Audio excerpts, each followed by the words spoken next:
चर्चा में हमारे साथ शामिल हो रहे हैं सुप्रीम कोर्ट के वरिष्ठ अधिवक्ता संजय चड्ढा, वरिष्ठ पत्रकार।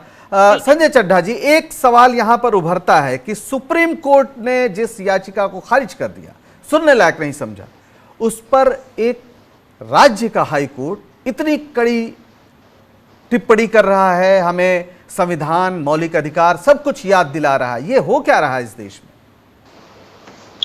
मैं आपकी बात का अवश्य जवाब दूंगा। मेरे मित्र जो अभी बोल रहे थे मुझसे पहले, उन्होंने कहा कि सब लोगों की सपोर्ट नहीं मिली, इस वजह से सरकार इस चीज में नाकाम रही। मुझे बड़ा शर्म आती है ये सुन के। कहां सपोर्ट नहीं मिली नहीं बता पाएंगे, छोड़े, उस पर मैं बात नहीं करता क्योंकि मैं एक कानूनी व्यक्ति हूं। दुखित होके और दुखे मन से मैंने ये बात कही थी। मैं आपकी बात का जवाब देता हूं। हमारे संविधान की आर्टिकल 32 में सुप्रीम कोर्ट के आगे समक्ष तीन बहुत महत्वपूर्ण चीजें थी, तीन पिटीशंस थी। उसके जवाब में केंद्र सरकार ने कहा कि सरकार तमाम कोशिश कर रही है और वेट करने के पश्चात उन लोगों के लिए व्यवस्था की जाएगी और क्रमबद्ध तरीके से उनका चलन होगा। तो सुप्रीम कोर्ट का यह कहना था कि ये अभी हमारे लिए इसका संज्ञान, ये मॉनिटरिंग, इस चीज की मॉनिटरिंग करना थोड़ा मुश्किल है, इसलिए हम कोई आपको संदेश या किसी भी तरीके का निर्देश नहीं दे रहे हैं। जब एक बार से आर्टिकल 32 में पिटीशन हो जाती है तो हाई कोर्ट्स 226 में इसका अवलोकन नहीं कर सकते। ये एक स्थिर कानून है। लेकिन मैं स्वागत करता हूं कर्नाटका हाई कोर्ट के जजमेंट का और तमाम हाई कोर्ट्स जिन्होंने निर्देश छोटे मोटे तरीके से ऑबिटर डिक्टा के तौर पे दिए हैं, वो अलग है। लेकिन कर्नाटक हाई कोर्ट का स्वागत योग्य है। कर्नाटक हाई कोर्ट ने जुडिशियल एक्टिविज्म के तहत उन्होंने देखा कि किस प्रकार कर्नाटका की सरकार, जिसकी ये जिम्मेवारी थी कि 15% जो किराया है वो उसको देना चाहिए था, जो उसको वापस वो उत्तर प्रदेश, झारखंड, राजस्थान और बिहार की सरकारों से वो वसूल सकते थे। कानूनी व्यवस्था थी, सरकार का नोटिफिकेशन था, उस नोटिफिकेशन के जरिए वो बाद में वसूल कर सकते थे। लेकिन कर्नाटक की स्थिति देखिए, कर्नाटक ने कहा पहले हमें पैसे दो तब हम भेजेंगे।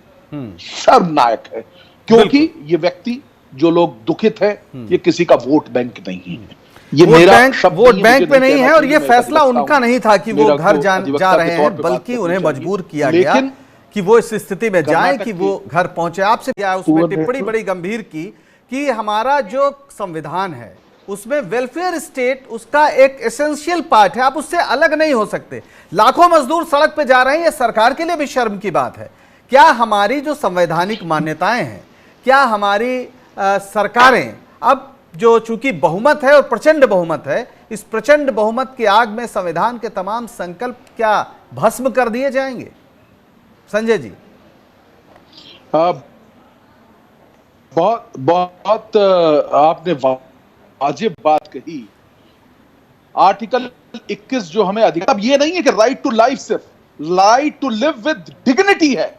अर्थात आप जो ये हो रहा है ये डिग्निटी के साथ।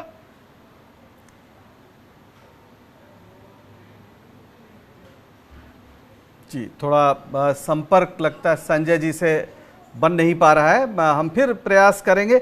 सुरूर जी, आप क्या कह रही हैं? तो जो संवैधानिक, समय बहुत कम है, संजय जी जुड़ गए, एक बार फिर से उनसे हम जवाब ले सकते हैं। संजय जी, आपसे जो सवाल हमने किया था कि जो वेलफेयर स्टेट का प्रश्न है, क्या सरकारों ने वो भुला दिया है? जी, संक्षिप्त में। ऐसा प्रतीत हो रहा है, ऐसा प्रतीत हो रहा है। आर्टिकल 21 कहता है राइट टू लाइफ। ये right to life with human dignity है, डिग्निटी के साथ रहने का अधिकार है, ना कि बस जीने का अधिकार है, सांस लेने का अधिकार है। ऐसी है डिग्निटी के साथ। और डिग्निटी के क्या धज्जियां उड़ी हैं आप देखिए।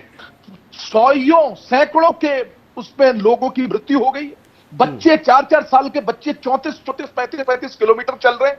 ये ह्यूमन डिग्निटी, वो तो बहुत दूर की बात है। सलाम के काबिल है कर्नाटक हाई कोर्ट और उसके चीफ जस्टिस जो कि इस बेंच को हेड कर रहे थे। बिल्कुल, और ये दिखाया फलियस नरीमन जैसे न्यायविद ने भी एक आर्टिकल में यही कहा है, सलाम के काबिल हैं और ऐसे लोगों को और बढ़ना चाहिए, ये कुनबा बढ़ना चाहिए, उन्होंने कहा। सुरूर मंदर जी, क्या आज